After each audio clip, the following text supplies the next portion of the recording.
میرے عزیزو، میرے بچوں بچیوں، میرے رب نے اپنی ذات تک پہنچنے کے لیے، جنت تک پہنچنے کے لیے، دنیا کی عزت تک پہنچنے کے لیے ایک ضابطہ دیا ہے، وہ ہے محمد الرسول اللہ، وہ ہے محمد الرسول اللہ، وہ ہے محمد الرسول اللہ۔ اور اللہ نے اپنے محبوب کی زندگی، پوری زندگی ہمیں بتا دی، ہمارے سامنے پیش کر دی۔ میرے اللہ نے اپنے حبیب کی ہر ادا کو محفوظ کیا۔ جب آپ غمگین ہوتے تھے، ہمیں اگر نہ پتا ہو تو ہمیں کیا فرق پڑتا ہے، لیکن میرے نبی جب غمگین ہوتے تھے یوں بیٹھتے تھے، داڑھی ہاتھ میں اور سر جھکا ہوا، آنکھیں بند۔ یہ آپ کے غمگین ہونے کی نشانی تھی۔ جب آپ خوش ہوتے تھے تو یہاں سے نور نکلتا تھا، پہلے نکلتا تھا اور زیادہ نکلتا تھا۔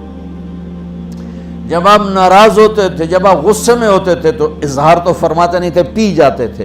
پینے پر جو باڈی کا ریاکشن ہوتا تھا وہ کیا تھا؟ یہاں ایک رگ تھی جو ایسے ایسے ایسے ایسے پھڑکنے لگتی تھی۔ آپ سب سے کہتا ہوں، غصے کو پینا سیکھو، چپ رہنا سیکھو۔ خاص طور پر ان بچیوں سے کہتا ہوں، ہمارا سسرالی معاشرہ بہت ظالم ہے، بہت ظالم ہے، بہت ظالم، چاہے وہ دیندار لوگ ہوں چاہے دنیا دار لوگ ہوں۔ اس لیے چونکہ ہمارا جوائنٹ فیملی سسٹم ہے، یہ بہت پسندیدہ تھا اور اب بھی ہو سکتا ہے اگر ایک دوسرے کے مقام کا پتہ ہو، ایک دوسرے کے مرتبے کا پتہ ہو، لیکن اب ٹانگ اڑانا ہی ہماری معاشرت بن چکا ہے، تو زندگی اجیرن ہو۔ ایک لڑکا لڑکی زندگی شروع کریں تو ایک کے مسائل ہیں اور اس کے مسائل ہیں تو بڑی جلدی حل ہو جائیں گے، لیکن جوائنٹ فیملی سسٹم میں وہ جاتی ہے بچی، خامند کے مسائل الگ، ساس کے الگ، سسر کے الگ، نندوں کے الگ، دیور کے الگ، بھابھی کے اور اس کے مامیوں کے الگ، چاچیوں کے الگ، دادیوں کے الگ، نانیوں کے الگ، ہکو ساسی کافی ہے مسائل واسطے، تو باقی رشتے اتنے زیادہ ہیں کہ وہ مصیبت کھڑی کر دیتے ہیں۔ میرے رب کی شریعت پڑھو۔ اگر میں مالدار ہوں اور میری بیوی کہتی میں نے الگ ٹھہرنا ہے تو میرے ذمہ اس کو گھر لے کر دوں، اس الگ زندگی شروع کروں۔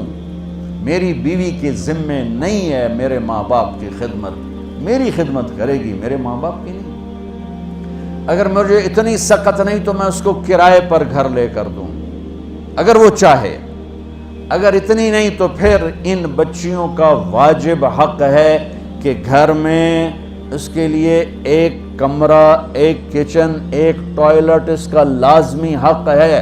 اس کچن میں اس کے سوا اور کوئی نہ ہو، وہ ٹوائلٹ، وہ واش روم اس کے سوا اور کوئی استعمال نہ کرے، وہ کمرہ اس کے سوا اور کوئی استعمال نہ کرے۔ اگر اس کی بھی ہمت نہیں ہے کہ کسی کی بچی کو تھوڑا الگ وہ لا کر دے دیتے، بتا ہے ویکھو وہ تسبیح پڑھے تے روزے رکھے، شادی نہ کرے۔ کسی کی بیٹی کو برباد کرنا، ذلیل کرنا، یہ آج کا جوائنٹ فیملی سسٹم بن چکا ہے۔ اور میں قربان جاؤں، میرے نبی نے فرمایا، یہ جو میرے مدینے کے صحابہ ہیں، ان کی ایک جگہ آپ نے تعریف کی، یہ جو میرے مدینے کے صحابہ ہیں یہ بڑے اچھے ہیں، ان کے گھر میں جب کسی کی بیٹی کی ڈولی اترتی ہے تو اسے یہ احساس ہی نہیں ہوتا کہ اپنے گھر میں ہوں یا سسرال کے گھر میں، اتنا اس کو پیار دیتے۔ آنے والی کو تو پیار دیا جاتا ہے تاکہ وہ پچھلے رشتوں کو بھلا دے، آنے والی کو عزت دی جاتی ہے تاکہ وہ پچھلی عزت کو بھلا دے، لیکن اگلے ہی دن اس کا ٹیسٹ شروع ہو جاتا ہے، یہ بیٹھی کیوں ہے، یہ کھاندی کی پئی ہے، لہ تیری بیگم نے مینوں سلام ہی نہیں کیتا، میں اودی ساسا، مینوں پانی ہی نہیں پوچھا۔ میرے نبی کی زندگی پڑھو، کیا خوبصورت زندگی ہے، کیا میرے نبی نے 11 شادیاں کیوں کی؟ اللہ کی قسم ہمیں زندگی سکھانے کے لیے۔ سنو حدیث سن لو، ما لی فی النساء من رغبت، مجھے عورتوں کی کوئی خواہش نہیں ہے۔ اور سن لو، ما تزوجت وما زوجت الا بوحی من السماء، میں نے جہاں شادی کی، جہاں بیٹی کی شادی کی، پہلے آسمان سے وحی آئی پھر میں نے شادی کی۔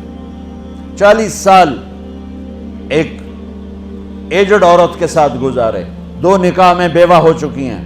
ابو حالہ سے پہلے ورقہ بن نوفل سے منگنی ٹوٹی، ابو حالہ کے نکاح میں بیوہ ہوئیں، ابن عابد کے نکاح میں بیوہ ہوئیں، پہلے سے 2 بچے، ایک ہند ایک حالہ، اور ابن عابد کا ایک بیٹا ہوا، اس کا نام مجھے کہیں نہیں ملا۔ 2 نکاحوں سے بیوہ، ایک جگہ منگنی ٹوٹ کے میرا نبی 25 سال کے، وہ 40 سال کی، اور آپ نے زندگی کے 25 سال ان کے ساتھ گزار دیے کہ آنے والا باطل جب اس قسم کے خرافات بولے گا تو ہم کہہ سکیں گے کہ اگر ہمارے نبی کو عورتوں کا شوق ہوتا تو 25 سال کا آدمی، وہ 40 سال، وہ تو کہے، اور آپ کو کوئی بلاتا تھا تو آپ یوں نہیں کرتے تھے، آپ یوں کرتے تھے اور ساتھ اسمائل دیتے تھے، پورا مڑتے تھے، چھوٹے کے لیے بھی بڑے کے بھی۔ بیٹی فاطمہ گھر میں آتی ہے، بچوں کو کس طرح ڈیل کیا، میں روزانہ میرے پاس، میں بچہ گستاخ ہے، بچہ نافرمان ہے، باپ جی بچہ اب سنتا نہیں ہے، بچہ یہ ہے، بچہ وہ ہے۔ ایک نبی کی حدیث سن لو، بچے تمہارے غلام ہیں، آپ سب باپ بیٹھے ہو، جتنے آپ ٹیچر بیٹھا ہو اب سب باپ بیٹھے ہو،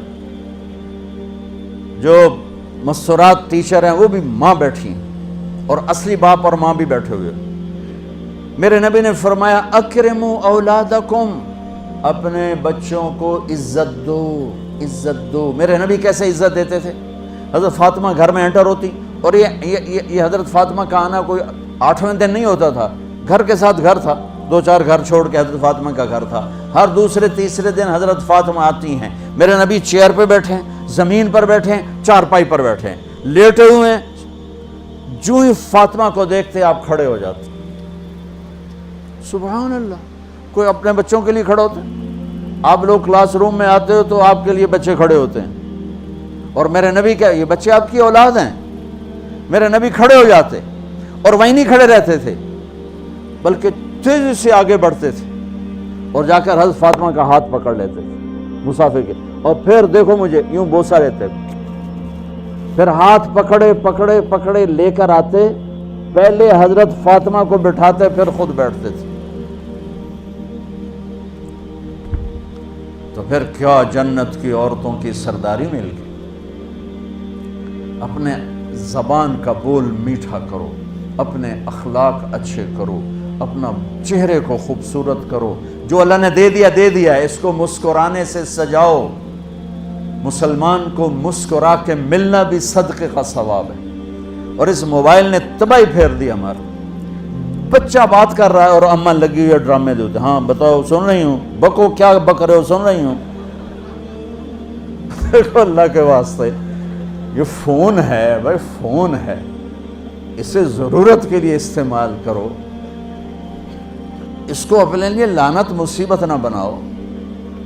ایک خاتون پیپر چیک کر رہی تھیں، ٹیچر تھیں، تو چیک کرتے کرتے رونے لگیں، تو ان کے خاوند نے پوچھا کیا ہوا، تو انہوں نے پیپر آگے کر دیا، کو roll number dash dash dash, تو اس میں تھا کہ تم کیا بننا چاہتے ہو، ایک کویسچن تھا، تم کیا بننا چاہتے ہو؟ تو اس بچے نے یہاں سے شروع کیا، I want to be a smartphone, یہاں سے اس نے یہ بات لی، چھوٹے بچوں کا بھی، تو وہ پڑھا کہ بھئی میں اسمارٹ فون بننا چاہتا ہوں، چونکہ میرے ماں باپ جتنا فون کو اہمیت دیتے ہیں اتنا مجھے اہمیت نہیں دیتے، تو میں اسمارٹ فون بننا چاہتا ہوں۔ تو اس کے خاوند نے کہا تو اس میں تو کیوں رو رہی؟ کہا تمہیں پتہ یہ رول نمبر کس کا ہے؟ کہا نہیں، کہا یہ تیرے میرے بچے کا ہے۔ میرے نبی نے ایک زندگی سکھائی، آپ گھر میں آتے تھے مسکراتے ہوئے آتے تھے، اظہار محبت فرماتے تھے۔ عرب کے ماحول میں بیوی سے اظہار محبت عیب تھا، اور گرل فرینڈ بنانا ایک فخر تھا۔ آپ لوگ کٹھے پڑھتے ہو، اس لعنت سے بچو، باعزت آئے ہو باعزت چلے جاؤ، اپنی شادیاں ماں باپ کی رائے سے کرو، ماں باپ کی دعائیں لے کر کرو، اپنے فیصلے خود مت کرو۔ یہ کیا کریں، اب بچے بچیاں کٹھے پڑھتے ہیں تو اس قسم کی لعنتیں چلیں گی تو صحیح، لیکن میں جتنا بچ سکتے ہو بچو بچو، اپنے فیصلے ماں باپ کے حوالے کرو، اپنے فیصلے ماں باپ کے حوالے کرو، چونکہ جتنی عشق کی شادیاں ہوتی ہیں وہ ساری ہی ناکام ہوتی ہیں۔ عرب کے ماحول میں اظہار عشق بیوی کا عیب، اور گرل فرینڈ کے لیے اشعار۔ اس کلچر میں بھرے مجمع میں ایک آدمی پوچھتا ہے یا رسول اللہ من احب الناس الیک، آپ کو سب سے زیادہ کس سے محبت ہے؟ تو اپنے نبی کی سنو۔ آپ نے زور سے فرمایا عائشہ سے۔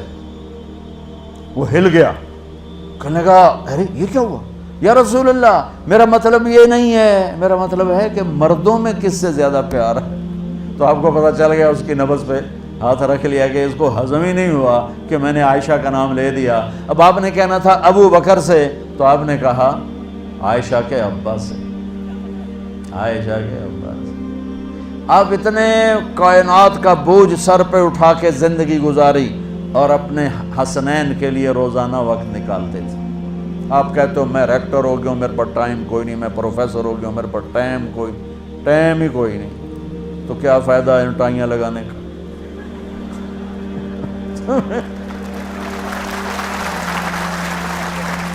تمہارے لیے اپنے بچوں کے لیے ٹائم نہیں ہے تو تم کیا کر رہے ہو، جھک مار رہے ہو؟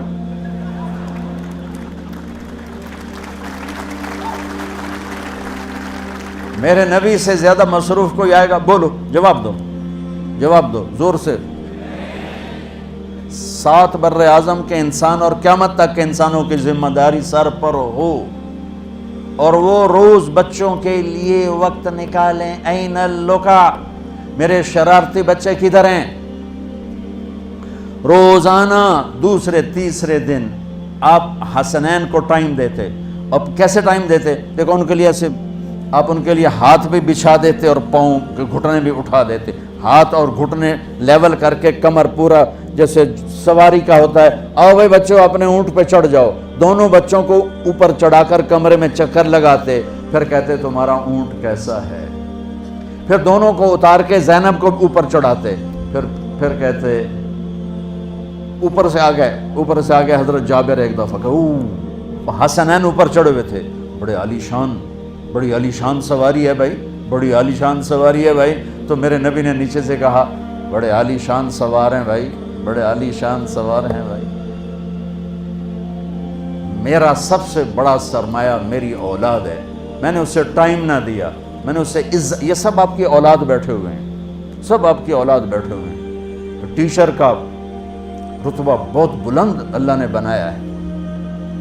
میرے نبی ٹیچر بن کے آئے، بادشاہ بن کے نہیں آئے، حاکم بن کے نہیں آئے، تاجر بن کے نہیں آئے، میرے نبی معلم بن کر آئے، مقدس ترین نسبت۔ یہ سب آپ کی اولاد ہے، یہ اگر اچھے انسان بنتے ہیں، میرے 5 بچے ہیں، کتنا کو صدقہ جاریہ بنیں گے؟ آپ کے 10,000 بچے ہیں، اگر یہ ایک بچہ صحیح چلے، نیک بنے، آپ خود سے کتنا بڑا آپ نبیوں کے ساتھ اٹھائے جائیں۔ یہ اتنا عالی شان مرتبہ ہے انسانیت کے لیے، معلم بننا، ٹیچر بننا۔ لیکن پھر نبی کی زندگی پڑھو، نبی والے اخلاق پڑھو کہ میرے نبی نے کیسے زندگی، کیسے خوبصورت طریقے سے اپنی اگلی نسل کو سنبھالا۔